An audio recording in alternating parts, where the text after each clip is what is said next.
So I'll start my slide. What time is it? It's 1:01. So I'm going to wait till like 1:03. And I'm going to turn off my fan because I think it might make noise. Alexa, turn off the lamp.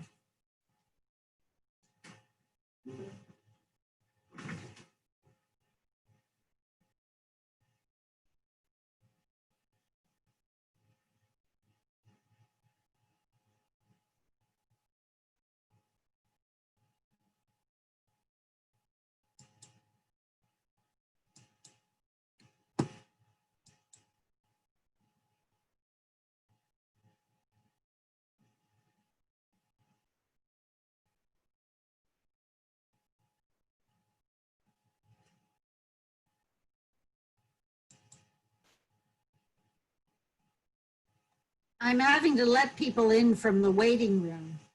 I don't know why it's doing that now, but this is the new thing. I disabled it.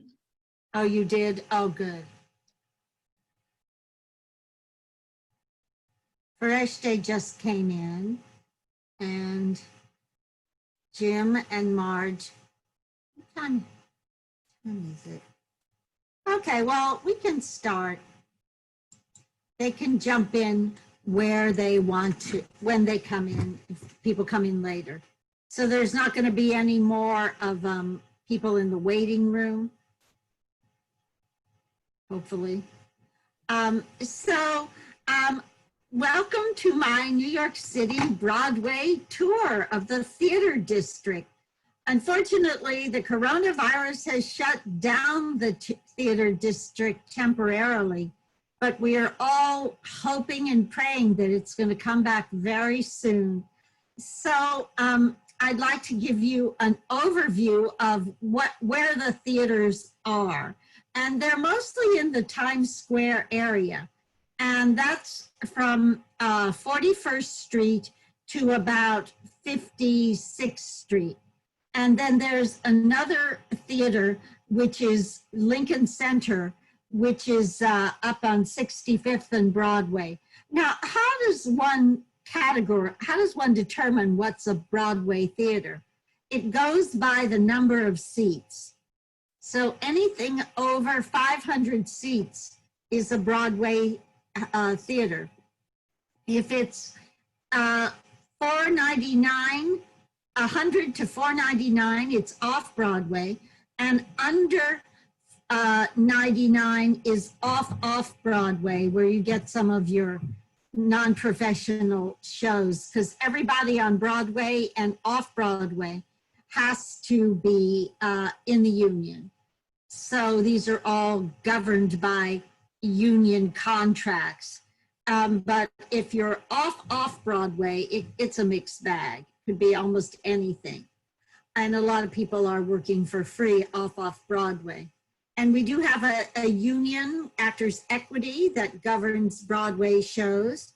And I think, you know, the average salary, even like if you aren't a star, just a basic player on Broadway, is almost $2,000 a week. So it's a really great job, and it's very rewarding, and we love it. But you've got to, it's hard. You've got to do 8 shows a week, and you've got to keep doing the same shows over and over and over. Hello, Anne. Welcome. So I was just talking about the Broadway Theater District. Originally, this whole area was called Longacre Square. And this was back before 1904, when the New York Times moved to this area.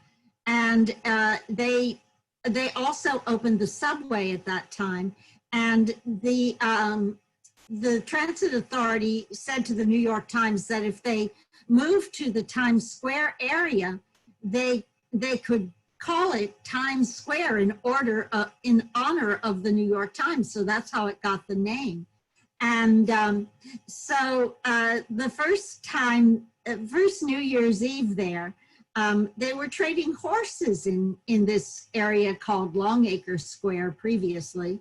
And so the New York Times decided they were going to set off fireworks to celebrate their arrival in this area. But these fireworks scared all the horses. So they ran away. And so that's how they got the idea of dropping the ball from Times Square on New Year's Eve. And they do that every year. I don't know if they'll do it next year with coronavirus, but it's on top of a building that has no tenants in it except for a Walgreens on the bottom. And they make their money just from billboard space. They have these digital billboards all over Times Square, which you might remember if you've ever been there. So anyway, when that happens, there are millions of people. And after about 4 o'clock in the afternoon, they cordon off the whole area. There are no bathrooms. All of the stores are boarded up. And they set up a big stage where they do performances. So it's not for the faint of heart. So I'd like to start with my first theater. This is the Brooks Atkinson Theater. And this was named after a famous theater critic named Brooks Atkinson, who worked for the New York Times. And the New York Times is very powerful. If you get a bad review in the New York Times and you don't have any advanced sales or major star or things working for you, you're most likely not going to make it. This show that was the last show to play in this theater is called Waitress. And it's a musical, and it is by a woman named Sarah Bareilles, who's a pop singer. And she took a movie by a woman named Adrienne Shelley, which was quite a serious movie. And she made it into a Broadway show about a woman who was in a bad marriage who started a pie shop, and it was down in the South somewhere. And as a gimmick, they were selling little mini pies at intermission. This is also a theater where back in the 50s and 60s, they filmed some TV shows. For a while, it was used as a TV studio. And they filmed I've Got a Secret and What's My Line Here. So let's go on. This is what it looks like inside. So all the theaters in this area, with a couple of exceptions, were built between 1900 and 1930. And of course, 1930 was when the stock market crashed, and they really weren't building any theaters after that for a long time. And this theater and 17 other Broadway theaters were built by an architect with the unfortunate name of Herbert J. Krapp. So when I tell you this theater is a piece of crap, it is literally. But it's a very beautiful piece of crap. So yeah, Herbert J. Krapp had a contract with some producers to build theaters for them.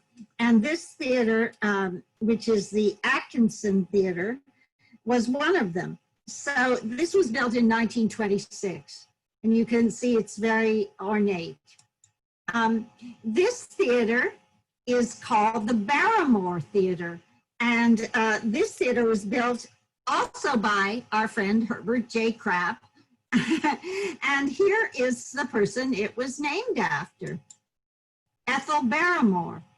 And Ethel Barrymore was from a very famous theater family. And she and her two brothers, John and Lionel, were treated like theater royalty. And she did many, many Broadway shows and movies, and so did her brothers. And there's a member of her family still in show business today, her niece, Drew Barrymore. And Ethel had men falling at her feet. You can see she was very pretty, and people all wanted to date her. And for a while, she dated a man named Winston Churchill, but she ended up dumping him because she said he had no future. This is before he became prime minister. And this is the interior of the Barrymore Theatre. I did a show here with Maggie Smith. It was called Lettuce and Lovage. And it was about a tour guide. And in the first scene, you'd see her giving a tour of this old house in England. And she was pretty much telling the truth. But then in the subsequent scenes, she would make up things about the house that had no basis in reality.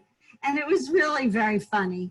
But one thing I do remember about Maggie Smith is that she had a lot of health issues and she ended up going to the hospital for a while. And her understudy went on. Now, most of the time when the understudy's on, people who have tickets can ask for a refund. And a lot of people did because they wanted to see Maggie Smith. But one of the people who didn't ask for a refund was Jackie Onassis. And she came and she sat through the whole thing and came backstage and congratulated the understudy. So I thought that was really nice. This is the Booth Theatre. You can see at the time that Bette Midler was doing a show there, a one-person show about the power agent Sue Mengers. And this was named after someone famous. And now it's not John Wilkes Booth, but it's after his brother, Edwin Booth, who was also, you know, John Wilkes Booth, you might have heard. He was a very famous actor of his day. And he also had a brother. It was part of a theatrical family, the Booths. And they, just like the Barrymores. And so they appeared in a lot of different Shakespearean productions. And Edwin Booth and John Wilkes Booth were on opposite sides in the Civil War, and they weren't speaking to each other when John assassinated President Lincoln. And it's very ironic because the year before, Edwin Booth, John's brother, had saved Abraham Lincoln's son from almost getting hit by a train in a station in DC. And this is what it looks like inside. So this is the Broadhurst Theatre. And the Broadhurst is another design by our friend Herbert J. Krapp. This show that's on the marquee is Misery, which is based on the movie with Kathy Bates. I think she won an Oscar for it. She played a deranged caretaker who was taking care of somebody who had a broken leg. Bruce Willis and Laurie Metcalf did the Broadway version. But this theater is also famous for being the home of the shortest running Broadway show. And it was called Kelly. And it was about a man who jumped off the Brooklyn Bridge. And it's, you know, not a very pleasant subject for a Broadway show because, the critics didn't like it and they panned it. So it opened and closed in one day because they didn't have any stars. It was also, back in 1926, the site of a show called Tarzan of the Apes. And the thing about this was that it had real apes in it. And they used to keep them in cages in the basement of the theater. And late at night, they would walk them down the street. And you can just imagine someone coming out of a theater bar seeing apes walking down the street, thinking he might be hallucinating. And this is what it looks like inside. Oh, this is interesting. This is the Edison Hotel. And this is also a hotel that was designed by Herbert J. Krapp. And here's what it looks like in the lobby, which was recently renovated. And it was the only hotel for years and years and years that was right in the middle of the theater district. So you could see all kinds of celebrities there, like Elizabeth Taylor, and Mary Martin, all these famous people stayed there. And it also had a coffee shop called the Cafe Edison. And it was where a lot of showbiz people used to hang out, and it wasn't very expensive. It had like Jewish kind of food, like deli food. And one of the people that liked it was the playwright Neil Simon. And you used to see him in there writing his plays. And he finally even wrote a play about the Cafe Edison called 35 Seconds to Broadway, but unfortunately it was one of his few flops. So this is the Golden Theatre. And I actually appeared at the Golden Theatre in a play called Inherit the Wind. Some of you might have heard about it. It is the Scopes monkey trial in which creationism versus evolution. And in this show, it was a courtroom drama. And so I played one of the local Bible beaters, and it was starring George C. Scott, and it was produced by a company that Tony Randall created. And Tony Randall, you might remember from The Odd Couple, and it was a great thing that he created this theater company to give work to so many actors. But the thing is that he wanted to play all the parts himself. Well, you can't blame the guy. I mean, it was his theater company. But on the other hand, he wasn't really right for a lot of the parts he wanted to play. And so he actually understudied George C. Scott in the role of Clarence Darrow. And, you know, Clarence Darrow, the character was a very folksy kind of lawyer, kind of like a Will Rogers type. And this was the polar opposite of Tony Randall's personality. But nonetheless, he wanted to understudy George. And so George, well, let's just say he had a drinking problem. And we just never knew what he was going to do. He was a brilliant, brilliant actor, but he was, you know, his behavior was erratic, like a lot of alcoholics. And so one night, we were all sitting on stage watching him talk to the jury, and suddenly George turned to the audience and he said, "Ladies and gentlemen, I cannot continue." And he walked off stage. And so we were all sitting there wondering what's going to happen now. And so the stage manager made an announcement over the loudspeaker. He said, "Ladies and gentlemen, there will be a 10-minute intermission." Well, Tony Randall was sitting in the audience, and he, even though he was in his street clothes, and he jumped up and he said, "We will not take a 10-minute intermission. We will go right on." And he jumped up and he ran on stage in his street clothes, and he picked up the next line and he finished the show. So that was a moment I'll never forget. This show on the Marquis of the Golden Theatre is The Encounter. It's somebody getting lost. It's a one-person show about someone getting lost in the Amazon. I don't really like it too much, but it did have a following in England, I guess. And this is what the Golden Theatre looks like inside. Oh, well, let me go back. There, okay. All right, so you just get a little bit of a view. And that's another creation of our friend, Herbert J. Krapp, the architect. And that was built in 1927. So this is the Hirshfeld Theatre. And that is another place where I've been in 4 Broadway shows, which I'm really grateful to Baba for that, because it's not that easy to get in Broadway shows. And I did this was where I did my first Broadway show. And it was called Happy End with Meryl Streep. And we all told her, nobody ever heard of her at that time. And we all told her, that name is just so unusual. You ought to think about changing it. She didn't listen to us. And I remember that she was the most confident person I had ever met.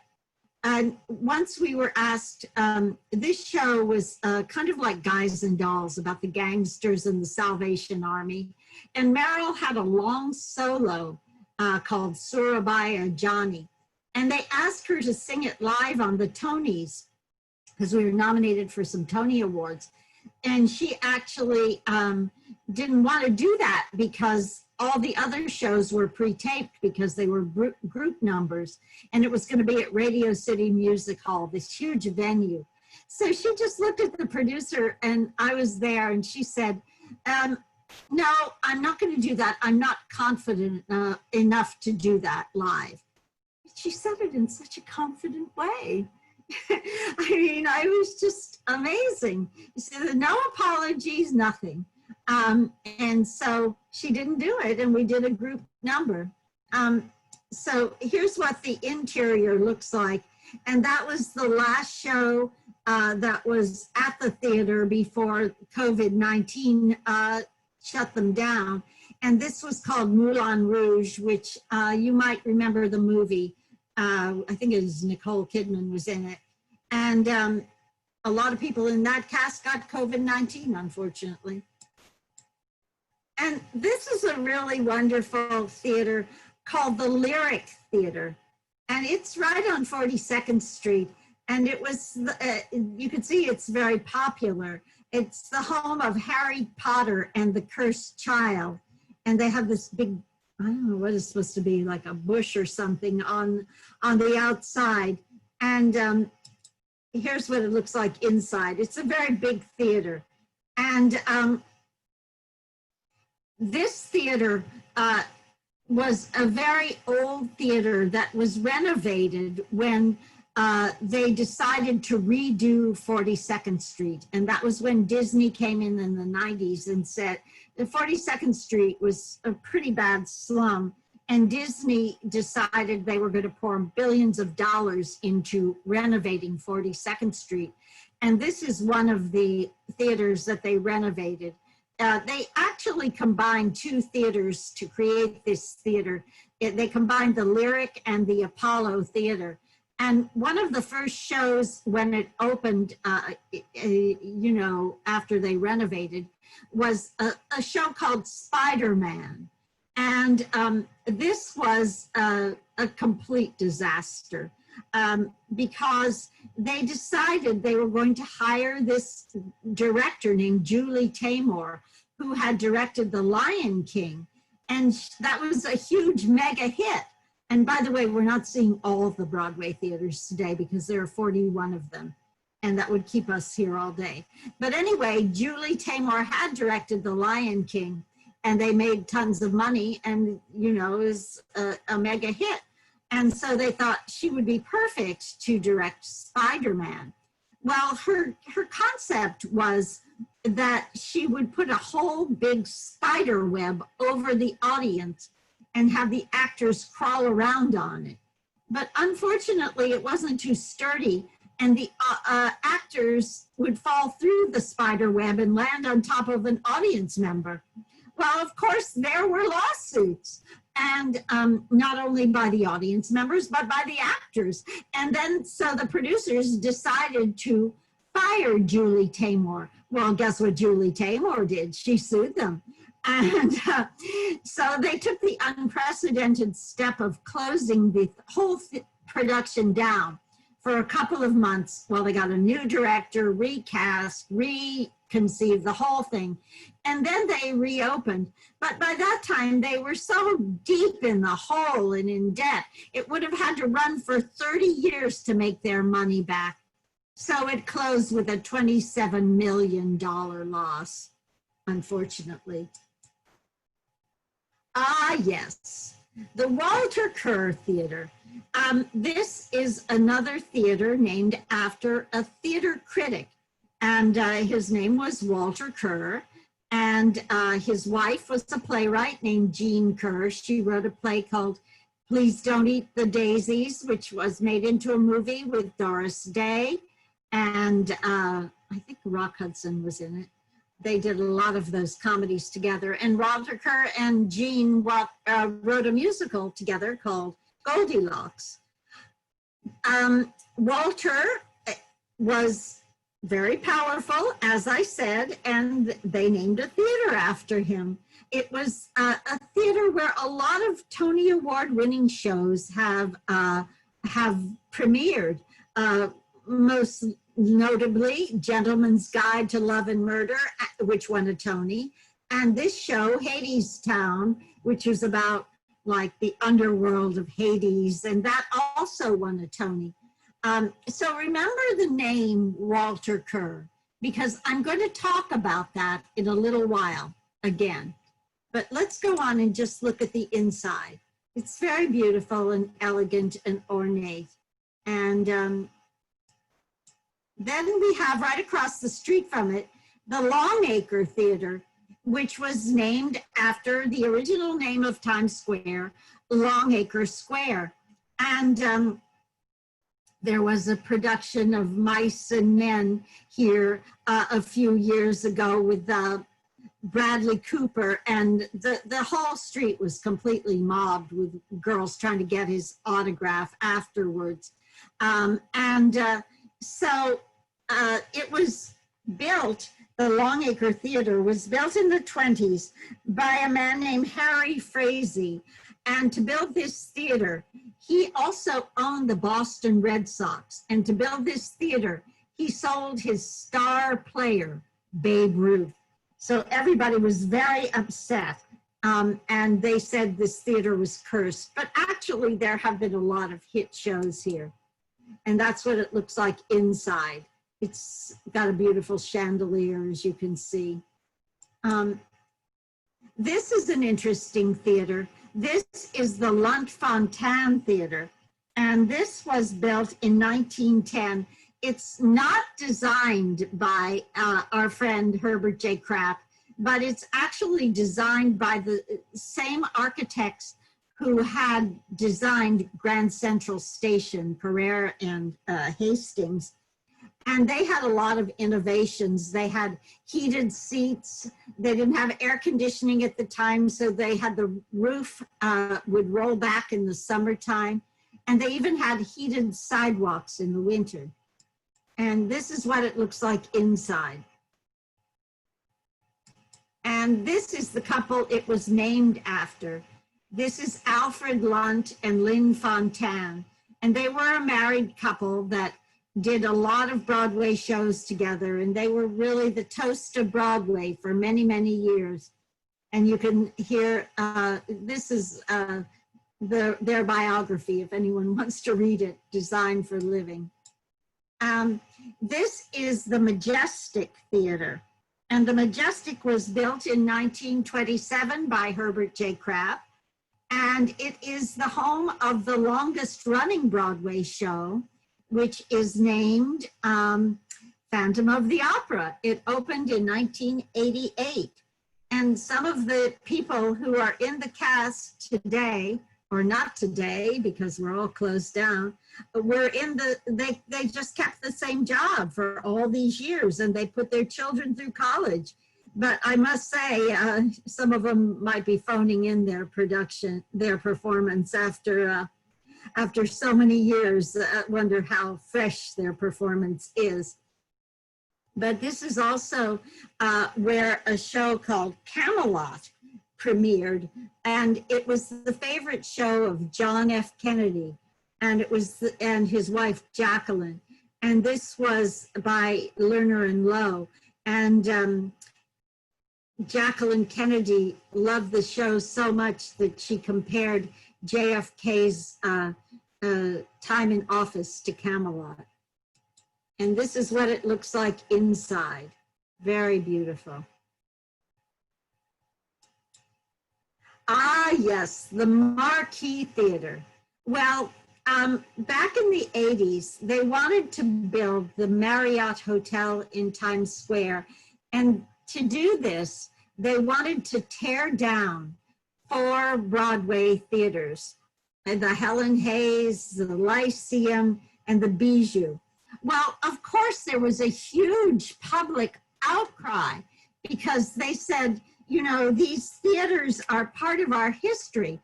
Unfortunately, the theaters were not landmarked at the time. So no matter how many letters were written, how many protests, progress won out and they tore them down, even though Christopher Reeve, who you might remember as Superman, he chained himself to the door of one of the theaters to try to prevent the wrecking ball, but they just cut the chains and dragged him off and did what they did. And they built this new hotel, the Marriott Marquis, and they had this theater inside of it called the Marquis Theatre. And this is what the interior looks like. And they only do musicals here. And they've had things like Annie, Get Your Gun. They've had magic shows. They've had The Drowsy Chaperone. They've had a lot of great shows. Fiddler on the Roof with, what's his name? Harvey Fierstein as Tevye and Rosie O'Donnell as Golda. That was very interesting. Anyway, a lot of people say it's cursed because it's built on the sites of these theaters that have been torn down or progressed. Yes, this is the New Amsterdam Theater. And this was the first theater. Remember I told you that Disney decided to redo 42nd Street back in the 90s. And they decided they were going to renovate all these theaters, which were showing X-rated movies, and there was a lot of crime, and it was just a really horrible place to, you didn't feel safe. So the first theater they renovated was the New Amsterdam. This theater was actually built in 1902, and it wasn't a Herbert J. Krapp creation.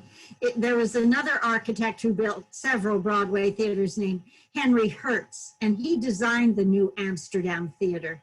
And you can actually take tours of this theater, separate tours. Here's what it looks like inside.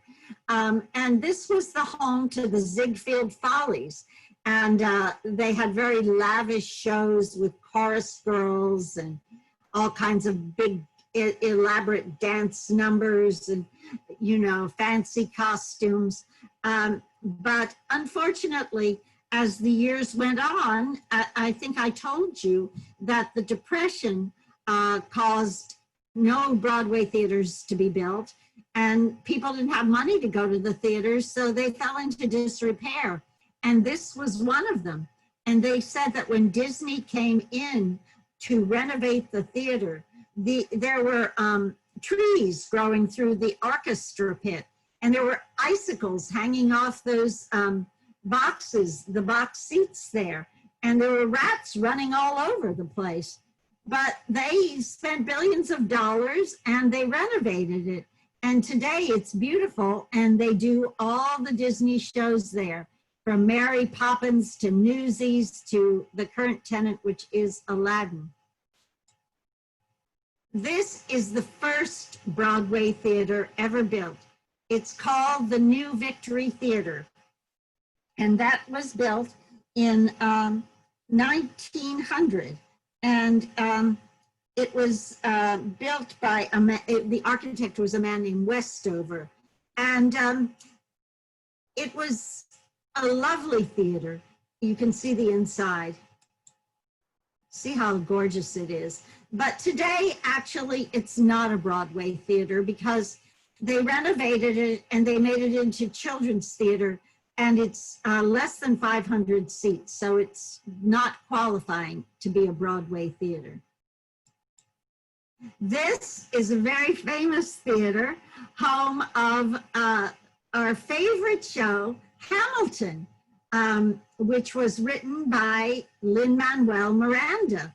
And Lin-Manuel got the idea, the brilliant idea, of creating a Broadway show about one of the founding fathers who was never president, but was the Secretary of the Treasury, created the financial policies of this country, created the Coast Guard, the New York Post, the Bank of New York. He was a very high achiever. And so it was a huge hit. It opened in 2015. And Lin-Manuel had the idea, I don't know if any of you saw it on the Disney Channel recently, but he had the idea to have some of these very famous men in history cast non-traditionally. So George Washington was a black man, and so was Aaron Burr, who ended up shooting Hamilton. And the music was, a lot of the music was rap music.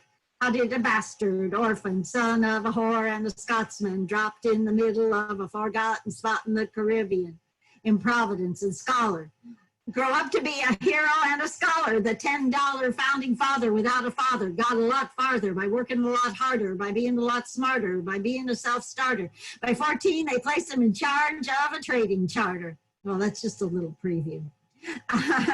But the thing about the Richard Rodgers Theatre, and of course it was named after the composer Richard Rodgers, who wrote Oklahoma and Carousel and a lot of other very famous Broadway shows. The thing about this one was that they had this policy for years that if you bought a cheap seat, you had to go in the back door.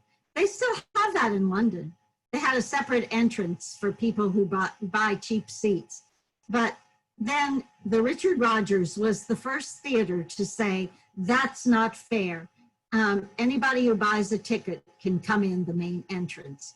And so now all the Broadway theaters have that policy, but it was the Richard Rodgers who led the way. And that's what it looks like inside.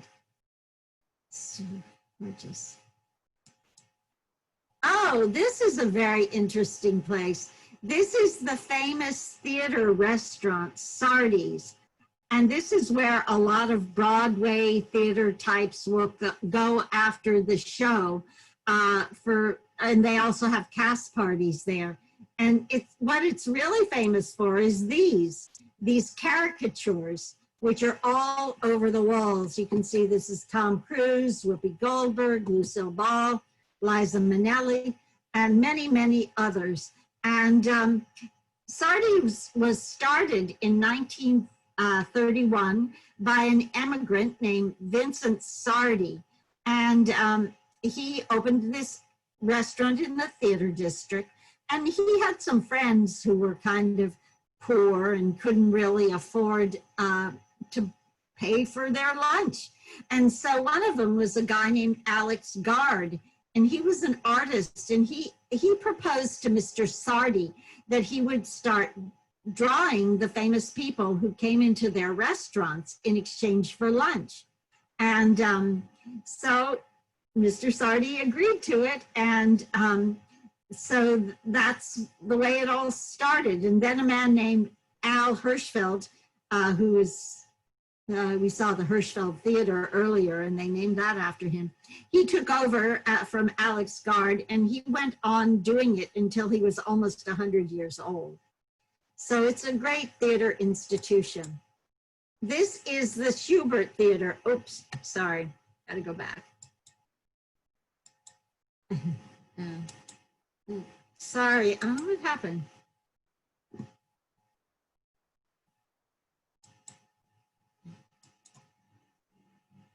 I'm sorry, I pressed the wrong button.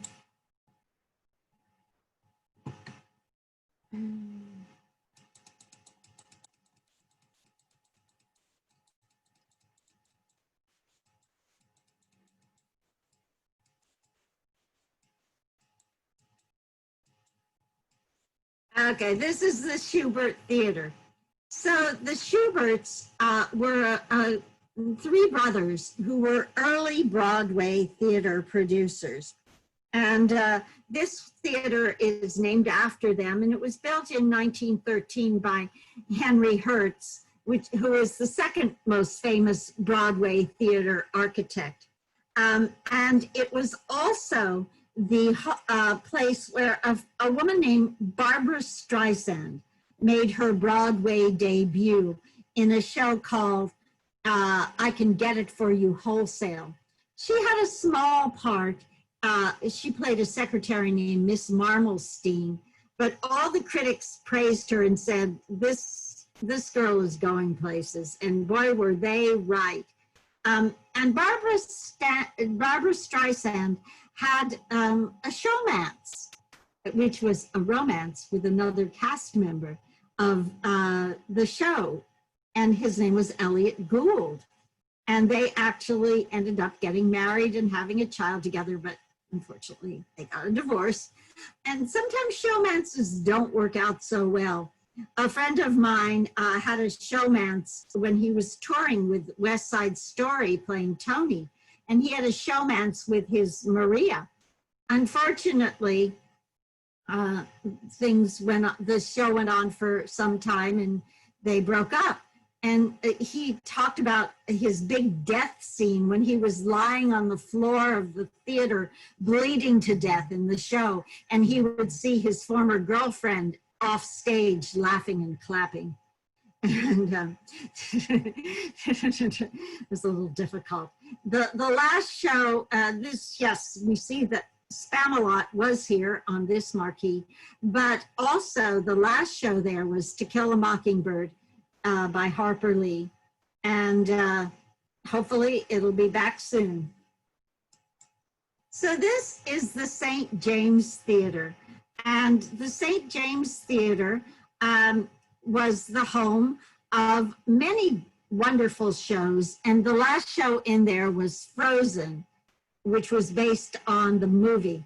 And a friend of mine worked in the costume department, and she got the bad news after the pandemic, they're not going to reopen. So they had to take everything out of there.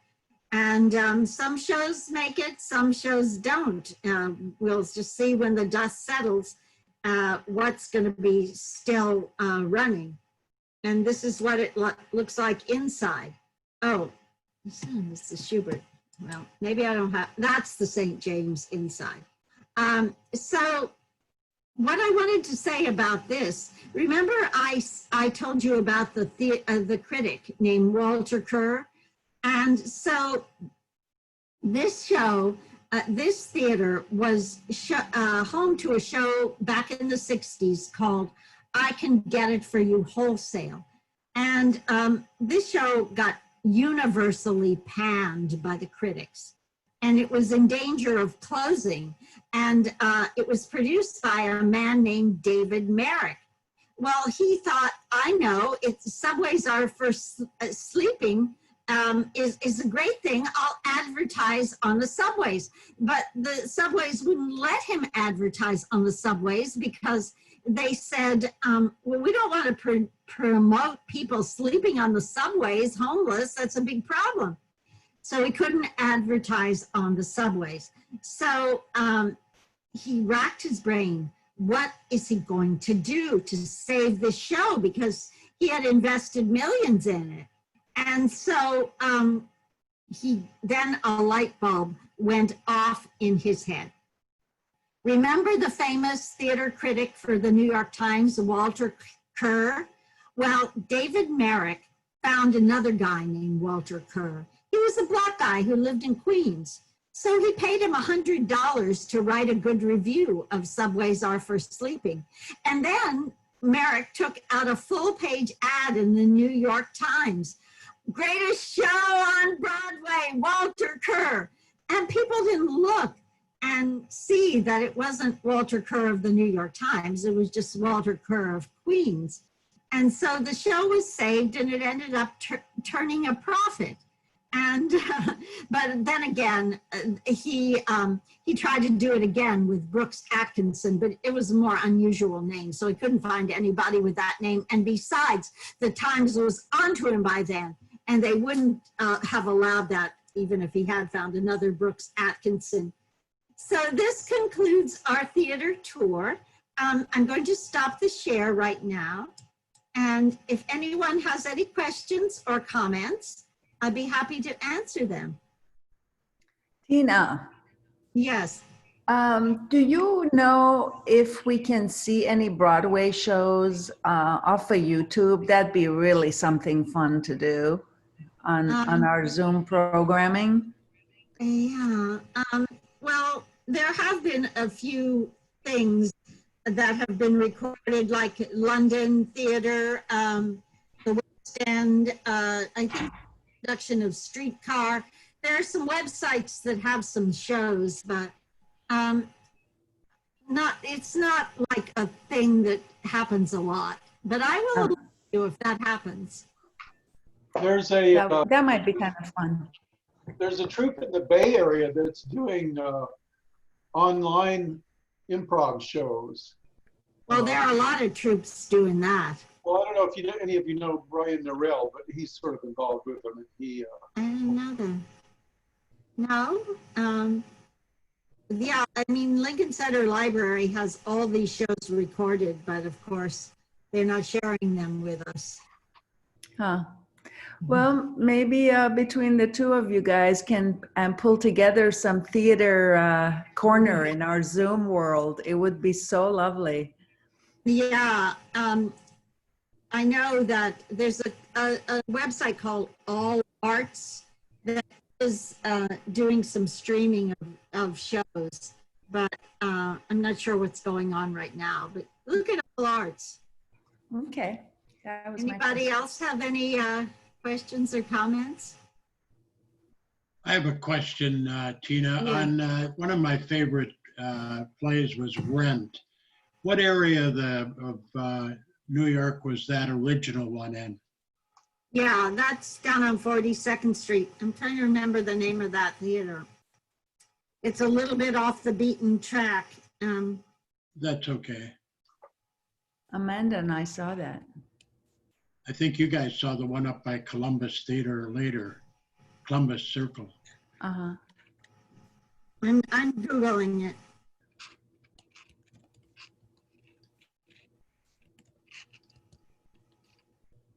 I don't know why that didn't go through.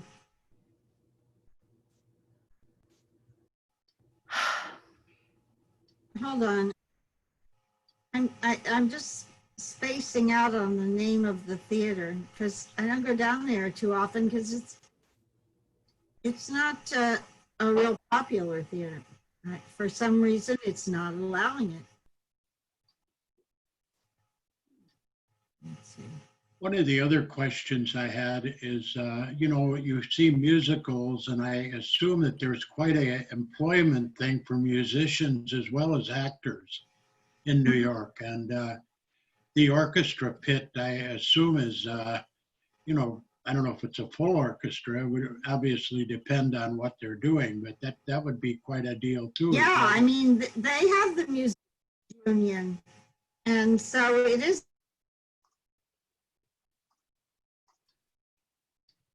And some shows are I don't know why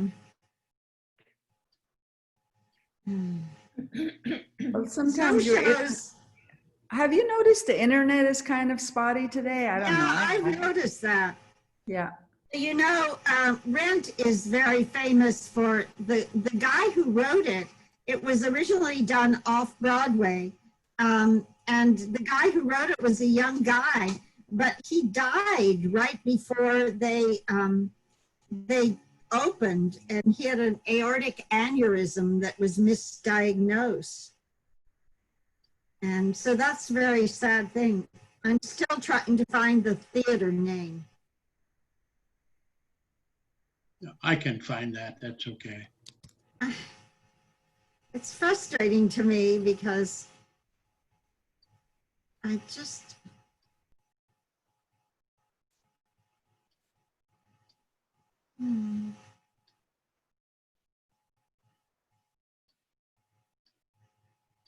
We're getting so used to having this technology readily at our fingertips. I'm afraid it's susceptible to solar flares and everything, you know? Yeah, let me just, I'm gonna exit full screen and try on my computer to find it.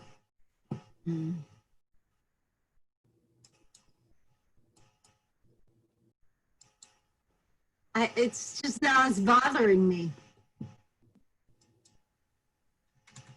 It's first seen in a workshop production at New York Theater Workshop in 1993. That's right, but that's The same not Broadway. off-Broadway theater was also the musical's initial home following its official 1996 opening. Yeah, but it's not telling us where it's opening. Did you say Nederlander Theater? It moved to the Nederlander. The Nederlander? Yeah, but it started at wherever the New York Theater Workshop was.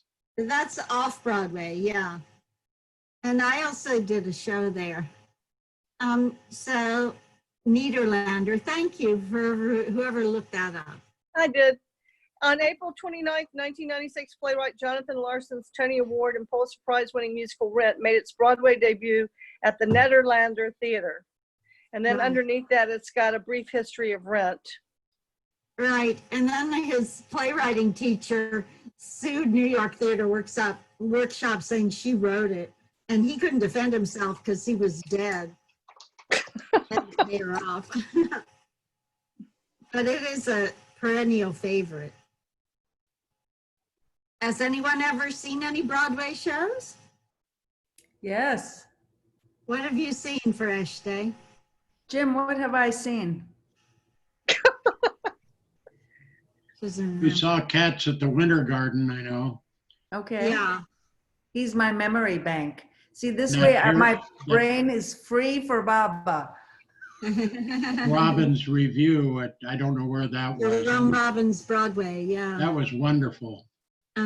Lots of dancing, yeah. I may have seen one when I was a little girl. Was it a Broadway show, Kismet? Yes. I think I'm not sure, but I think I was taken to Kismet. Yeah, Alfred Drake, I think, was in that. I never saw it, but I've heard of that.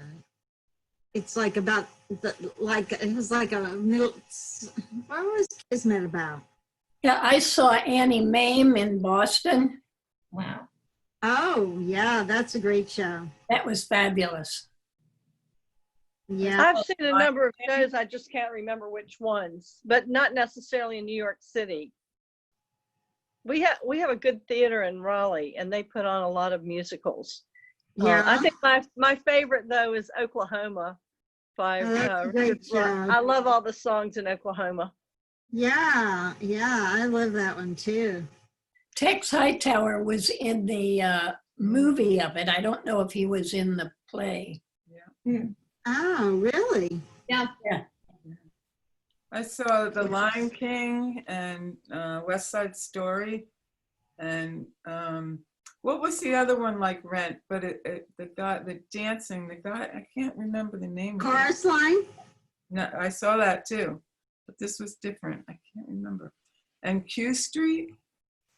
Avenue Q. Avenue Q. Oh, Yeah, right. we saw that too. I love that. Yeah, puppets. That was so fun. By the way, Tina, the first place that Rent opened was the New York Theater Workshop, a 150-seat venue on East 4th between the Bowery and 2nd Avenue. Right. And it sold out every performance. And it says due to growing demand for tickets, Rent was moved uptown to Broadway at the Nederlander Theater that housed 1,035 seats. And the musical went on to make Broadway history. A lot of these off-Broadway theaters will try something out on a smaller scale before they move to Broadway. Oh, I looked up the plot of Kismet. It's a rascally beggar on the periphery of the court in Baghdad schemes to marry his daughter to royalty to win the heart of the queen of the castle himself. Interesting. Hey, Tina, I have a suggestion. You're so good at this. What if we were to take well, I love theater, but this is the first call I've done like this. So thank you for doing it. what if you were to take like a Broadway show once every so often and just talk about it, if there's a way to get video snippets of it or do songs of it or something, so like focus on one particular show. It's a good idea. I'll think about that. I'll see what I can find. Or maybe one show is too much, maybe a couple of different shows around a given theme. Yeah, yeah. As a That's a good option. idea. Yeah, well, Hamilton is certainly very popular. Has anyone seen the video on the Disney Channel? No, I'm gonna take up, do a subscription and then cancel it because it's $40 a month. But we're We gonna. made it through halfway. I made it through halfway. I think Jim and Amanda watched it. Did you guys watch it till the end? I watched half of it and we were going to watch the rest half on Sunday morning and she took off. She I took was- off with her subscription. They have the this lottery for a lot of Broadway shows, and I actually won the lottery. So I got front row center tickets for $10. Oh my goodness. Wow. My sister saw Hamilton in New York with her son and they loved it. I think it's a great way to teach history to kids. Yeah. You know, kind of speaking their language. Yeah. I have grandnieces and they go to Broadway shows periodically for birthdays. Anyway, Yeah. I have to leave. I'm sorry. I'm going to another Zoom call for a Okay, small well, thank you. the Thank you. Bubba meeting group and video group, and it starts at 2, but I wanted to hear this. Oh, Thank you okay. very much. Well, thanks for coming. Okay, Bubba, bye-bye. Okay. Anybody else want to say anything? Or? I have a question, Tina. You know, you're showing us these wonderful theaters, and you're showing us the beautiful interiors of so many theaters. And I mean, obviously they're all with seats facing the stage, and that way they're similar, but so often they're different in the proportions and so forth. And I was wondering how you have felt as an actor working in these differently constructed interiors of theaters. Is there a particular construction that you have enjoyed working in most? I liked working at Lincoln Center, which I didn't show on this presentation, and the reason I liked it was because it was a not-for-profit theater, and they were really good to us. They kept giving us parties and gift baskets, and they had been given a donation of like $7 million to renovate the dressing rooms. So we had bidets in our dressing rooms, and special toilets with heated toilet seats. And, you know, you could have lived in these dressing rooms. I'm talking about the theater itself, the stage. When you're on stage looking out at the audience, I mean, do you feel different in these different environments? Well, I guess, you know, it just depends on the size. Yeah. Yeah, I guess, I mean, you know, you try not to think about the theater. You try to just be in your character. So you're not, you know, conscious of where you are so much. But, you know, like Lincoln Center, which I didn't show, is a newer theater, the Beaumont. And I think it was built in the 60s. And so, you know, it has like stadium seating and all that. And the Broadway theaters, the seats are very close together. That's another problem with the COVID. It's 2:00. I have a question, Tina. Right outside, I think it's by the Marriott, there's I think during the day they offer like tickets. I remember there was always a big line right out there by the box office. I assume they Yeah. were probably the cheap seats or the ones that weren't sold. Well, yeah, I'm glad you asked that. That's a half-price ticket booth. Like they sell tickets cheaper the day of the performance because they haven't sold them other ways. And of course, I don't really like to pay for tickets because I get a lot of free tickets. And I'm very picky. I'm very, you know, I've seen a lot of shows, so I'm critical, and I don't like a lot of things, so I don't like to have to pay a lot of money for them. But the half-price ticket booth is a great great asset. Yeah. Anybody else want to say anything? No? Well, thank you all so much for coming. I hope you enjoyed it. I did. Thank you, Tina. You're welcome. Bye-bye. I'll see you later. Thanks. Bye. Bye-bye.